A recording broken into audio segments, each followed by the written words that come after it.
Linda Hogan is in the studio with me, and she's already flashing some leg. I'll explain that in a second. I'm highlighting Hollywood for the Daily Buzz on CELEBUZZ.com.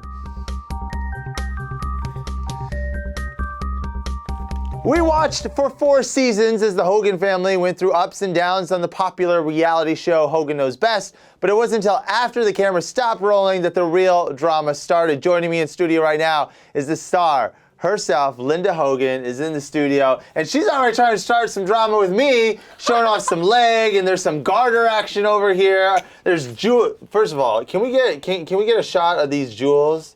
This is ridiculous. Thank you. Like, you gotta walk around bodyguards, right? This is like... Well, I don't. You should. This would pretty much take care of it if I left or right I mean, hook on them. if I could just snatch that and run, I would be in Bermuda tomorrow. Notice it's on the right hand, though. Ah. Because I am single. You are single. Give us a status update. What is going on there with you and your wee little young man? Yeah, well, Charlie. That's the whole thing. You know, I was asked to do for TLC the show Beverly Hills Brides, and at the time I was engaged. I said I would love to do it. It would be really fun. Now remind everybody how old Charlie, I guess, is or was at the time. Okay. I met him when I was 48, and he was 19. Okay. But he lied to me. He told me he was 23. Oh, those young kids. And then I said, well, all right, let's go out and have a drink. And he couldn't order a drink. I said, well, how old are you? And he said, I kind of lied. I'm really 19. I said, all right, as long as you're really 19 and you're not lying about that and you're really 17, then we're good. Let's keep it legal. Yeah. So do you still have to buy him beer? What's the status? Like, do you have to go with him to the 7-Eleven? And no, is that we didn't. happening? We didn't even really do that much. It was just, I was under so much stress from the divorce from my Sure. ex-husband. So are you guys together today? No, we're not. You're definitely not. We are split, yeah. Really? So you're dating now? Well, I would like to say I'm dating. I'm not even dating. Well, you're on this bride show again. Nobody asked me out. So explain to me the bride show. You're on the bride show again, but you don't have necessarily anybody that you're planning on getting married to. How are they making this work this season? Well, the weirdest thing is that when I was engaged, I agreed to do the show. And I was really excited about looking for dresses. I thought, oh boy, I get to be a bride again. And Charlie and I were really excited about the whole idea of getting married. We thought, you know what, we finally we decided. We're engaged, we're gonna do it. Because everybody was so much like either they loved the fact that we were together or they hated the fact that we were together, you know? And so not everybody's gonna understand, you know, why I wanted to date a younger guy or what he saw in an older woman. But we kind of got to a point where we're like, you know, we're tired of worrying about what everybody thinks. Let's just do what we want to do.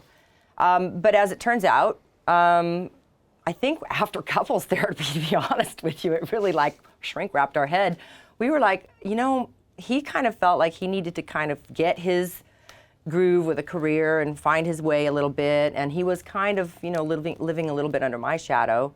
It was my house, my money, my everything. And, you know, from a man's point of view, I think that they need to feel like they can support you or bring something into the picture. Sure.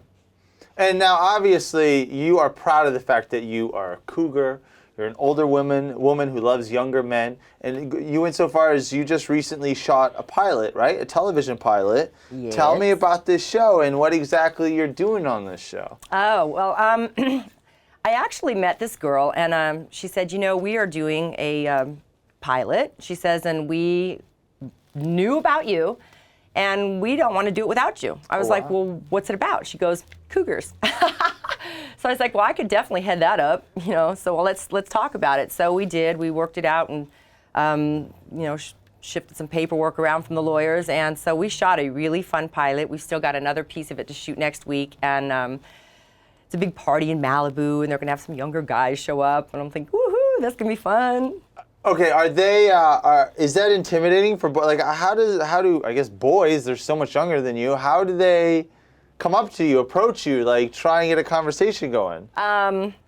You know, some of them are shy. Sure. They're a little bit intimidated. But so then are you a lot the of them aggressor? have that, no, but not all the time. Some Right. of them actually are little men. Are and they make their intimidated by move. the fact, I'll tell you that, I'll be honest right now. This is our circle of truth right here. Okay. I would be intimidated just by the fact that you were married to Hulk Hogan. That in itself.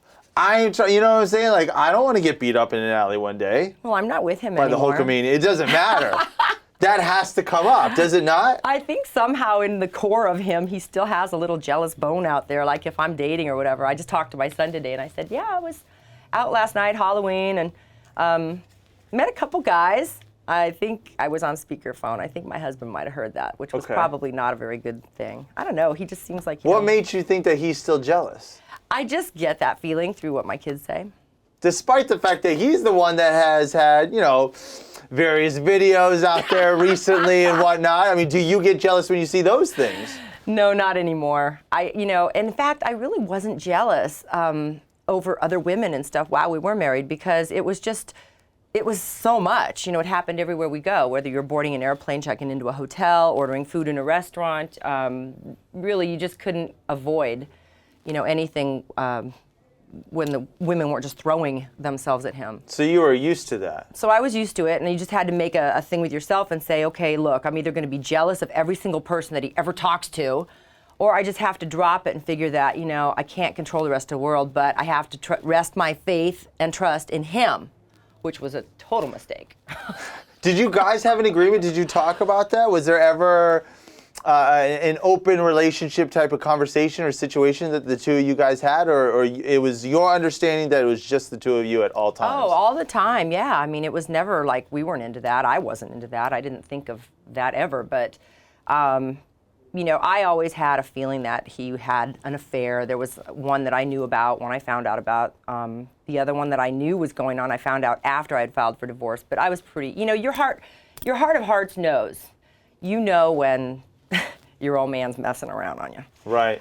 You just do. So, I always had that feeling, and it was just, it got daily life. When somebody is deceiving you, it makes your daily life like, he's like, oh, you were verbally abusive. Well, yeah, you think? I never was physically abusive. He says that, but come on, he's 350 pounds, I'm 150. I'm just not that way. I cuss a lot, swear, throw things, but not that way. But it was just hard, to keep my mouth closed and act like everything's fine when he can't look at you in the eye. He avoids you, picks fights, gets in the car, sits in the car, talks for 20 minutes before he can come in the house, You find a strange earring in the bed. There's a lot of signs that things aren't going so great.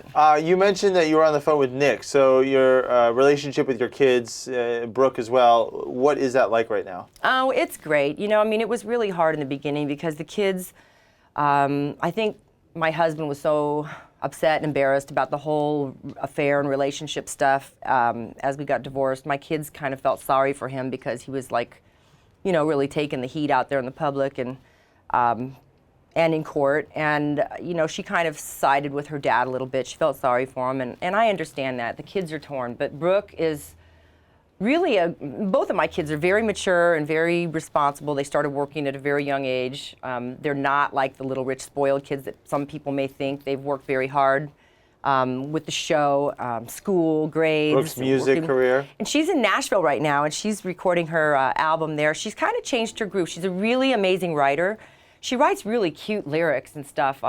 She's down south in the Bible Belt, and she's like wrote a song where this one lyric is kind of like, I got something swinging from my Bible Belt. I was like, oh, that is so clever. But it's more like a Taylor Swift sound. It's fun, and so she's there, and she really likes Nashville. She met a really cute guy there. She's very excited about, named Aaron.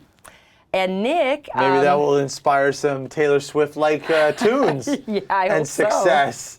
So. Well, Linda, I want to thank you so much for coming in. I really appreciate it. Make sure you catch season 2 of TLC's Brides of Beverly Hills this Friday at 10, 9 Central. And let us know what you think about our friend here hanging out with us today. Just use the hashtag #TheDailyBuzz. And for the biggest stories breaking in Hollywood, head on over to CELEBUZZ.com.